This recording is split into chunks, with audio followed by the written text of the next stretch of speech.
Hello दोस्तों, आप लोग कैसे हैं? तो उम्मीद करता हूं कि आप लोग अच्छे होंगे। तो दोस्तों, आज के वीडियो में हम लोग फिजिक्स का एक बहुत ही महत्वपूर्ण टॉपिक ध्वनि यानी साउंड के बारे में बहुत ही डिटेल से पढ़ने वाले हैं। तो चलिए वीडियो को स्टार्ट करते हैं। और आप उससे पहले इस वीडियो को लाइक करिए और चैनल को सब्सक्राइब करिए, जिससे कि आपको हम ऐसे ही वीडियो प्राप्त कराते रहें और हमें आपका सपोर्ट मिलता रहे। तो चलिए वीडियो को शुरू करते हैं और देखते हैं कि ध्वनि ध्वनि के बारे में हम पूरी जानकारी हम पढ़ेंगे। ठीक है, तो चलिए ध्वनि ध्वनि को इंग्लिश में हम कहते हैं साउंड। ठीक है, अब देखिए यहाँ समझिए ध्वनि। ठीक है, तो ध्वनि क्या है? ध्वनि एक तरंग है। ठीक है, ध्वनि क्या है? एक, यहाँ पर हम डायग्राम बनाते चलेंगे और समझते चलेंगे। एक क्या है? तरंग है। ध्वनि एक क्या है? तरंग है। ठीक है, अब हम देखते हैं कि तरंग कितने प्रकार की होती है। तो यहाँ पर हम डायग्राम बनाते हैं। जो तरंग होती हैं वो दो प्रकार की होती हैं। तरंगे दो प्रकार की होती हैं। कौन कौन? एक होती है यांत्रिक तरंगे, एक होती है यांत्रिक और एक होती है अयांत्रिक। यांत्रिक तरंगे और अयांत्रिक तरंगे। ठीक है,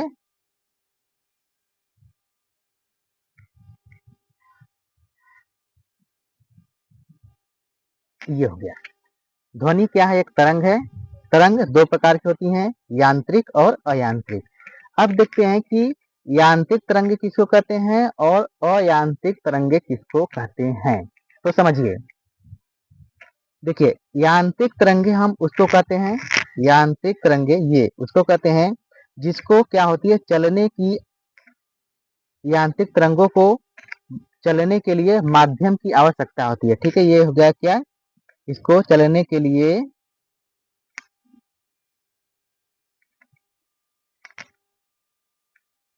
माध्यम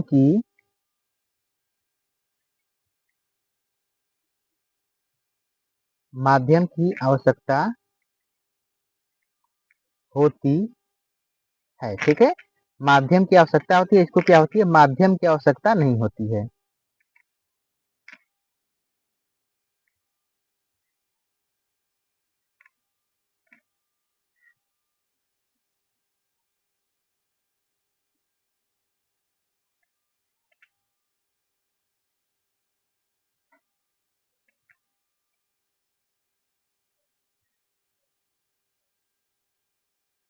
माध्यम की आवश्यकता नहीं होती है। ठीक है, तो ध्वनि तरंगे हैं।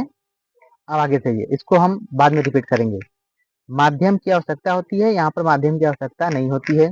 तो अब देखिए, अब यहाँ पर जो ये यांत्रिक तरंगे हैं, इसके क्या है? दो भाग है। कौन कौन सी है? ये दो भाग हैं इसके। इसके दो भाग है। पहला है यहाँ पर अनुप्रस्थ,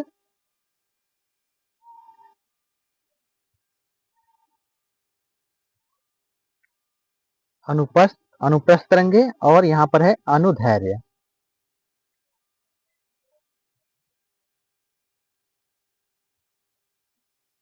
अनुदैर्ध्य तरंगे।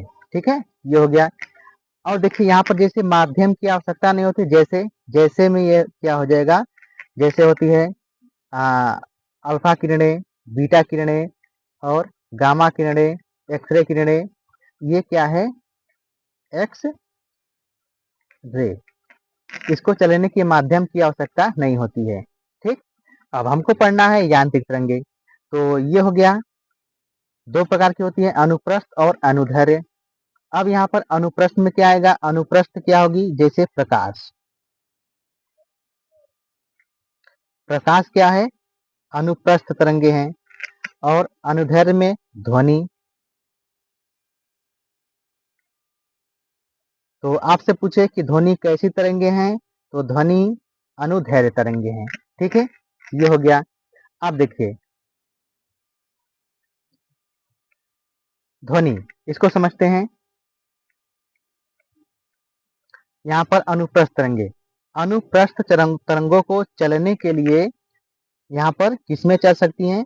ये ठोस में चल सकती हैं और द्रव के सतह पर ये चल सकती है। ठीक है, ठोस और द्रव। और ध्वनि जो है वो ठोस, द्रव और गैस। ठीक है, ठोस, द्रव और गैस तीनों में ये चल सकती हैं। ठीक है, इतनी बात को आपको इतना आपको मालूम होना चाहिए कि ये तीनों में चल सकती हैं। अनुप्रस्थ तरंगे ठोस द्रव और अनुदैर्ध्य ठोस द्रव गैस में। और ये जो ध्वनि है ये निर्वात में नहीं चल सकती है। इसको आपको नोट डाउन करना है कि ये निर्वात में नहीं चल सकती हैं।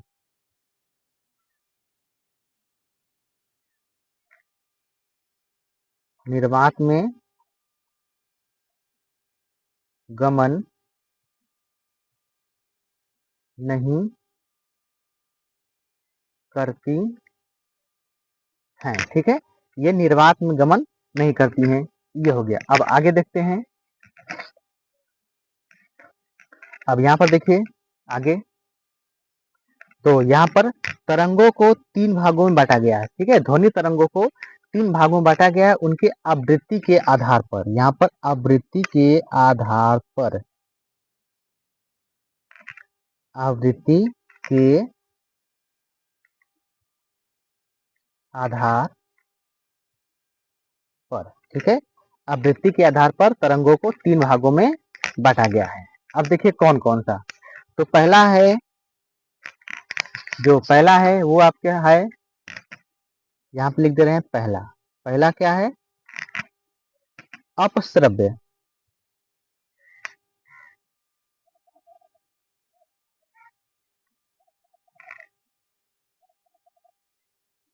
अपश्रव्य तरंग ये क्या होती है? ये 0 हर्ट्ज से लेकर 20,000, ठीक है, 0 हर्ट्ज से लेकर 20,000 हर्ट्ज तक होती हैं। ठीक है, और देखिए दूसरा क्या है, अभी मैं इसके बारे में बताऊंगा। और दूसरा है श्रव्य तरंगे। श्रव्य तरंग ये होती हैं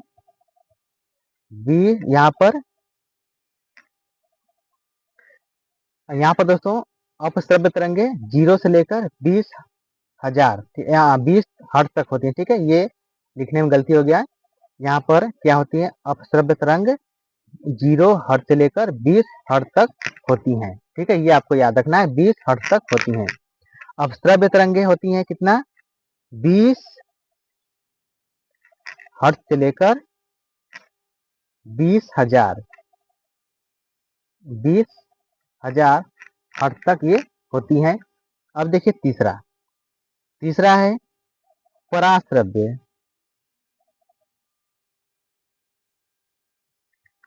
पराश्रव्य तरंग ये होती हैं 20,000 हर्ट्ज से लेकर इसके ऊपर तक। ठीक है, अब देखिए 3 भागों में, पहला है अपश्रव्य 0 से 20 हर्ट्ज, श्रव्य 0 यहाँ पर 20 से 20,000 हर्ट्ज, और पराश्रव्य 20,000 से उसके ऊपर का। अब देखिए ये कौन सुन सकता है? तो यहाँ पर देखिए जो 0 से लेकर 20 है उसको सिर्फ पशु और पक्षी सुन सकते हैं, यानी पक्षी और पशु। ठीक है, ये सुन सकते हैं। अब श्रव्य तरंगे क्या है? 20 से लेकर 20,000 तक ये मनुष्य सुन सकता है। अगर आपसे पूछे मनुष्य कितनी हद तक सुन सकता है, तो 20 से लेकर 20,000 तक ये मनुष्य सुन सकता है। जो पराश्रव्य तरंग है इसको मनुष्य नहीं सुन सकता है, क्योंकि इसकी तरंगे बहुत ही ज्यादा होती हैं। ये जेट जो हवाई जहाजें होती हैं उसमें से ये तरंगे निकलती हैं इतनी ज्यादा कि मनुष्य इसको सुन नहीं सकता है। ठीक है, ये हो गया। अब इसके बाद देखते हैं कि आइए कि जो ध्वनि है, तो ध्वनि पर दाब और ताप का क्या प्रभाव पड़ता है, अब इसको देखते हैं। तो यहीं पर देख लेते हैं।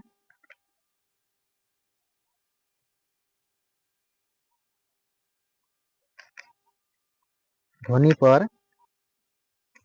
पर दाब और ताप का प्रभाव क्या होता है? तो सबसे पहले यहाँ पर दाब देखते हैं। ध्वनि पर दाब का क्या प्रभाव पड़ता है। तो देखिए, अगर ध्वनि पर दाब को हम लगाएंगे तो क्या होगा, हम यहाँ पर दाब को लगाएंगे तो आपको मालूम होना चाहिए कि ध्वनि पर दाब का कोई प्रभाव नहीं पड़ता है, यानी प्रभाव नहीं पड़ता है, नहीं पड़ता है,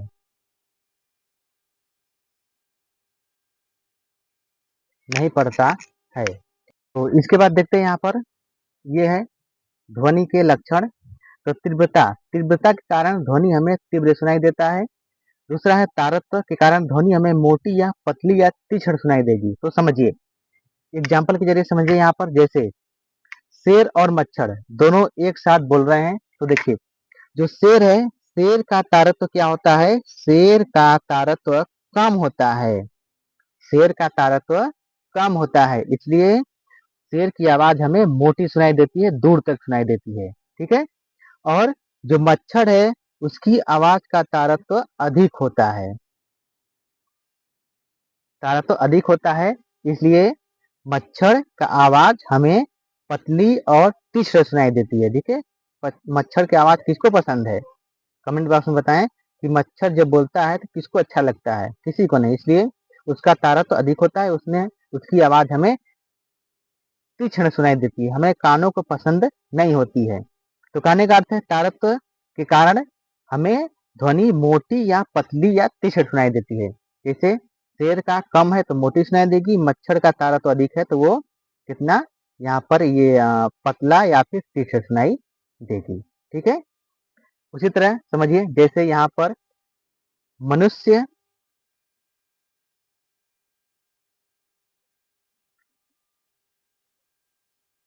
मतलब आदमी और औरत,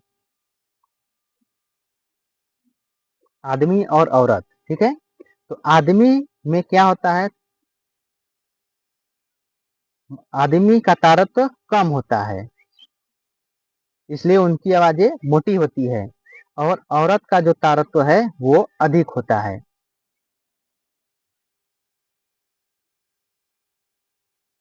औरत का तारत्व अधिक होता है, इसलिए उनकी आवाजें हमें पतली सुनाई देती है।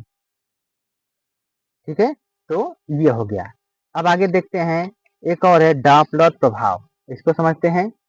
अब देखिए डॉपलर प्रभाव, डॉपलर प्रभाव क्या होता है, जैसे समझिए यहाँ पर ये क्या है, एक रेलवे ट्रैक है। ठीक,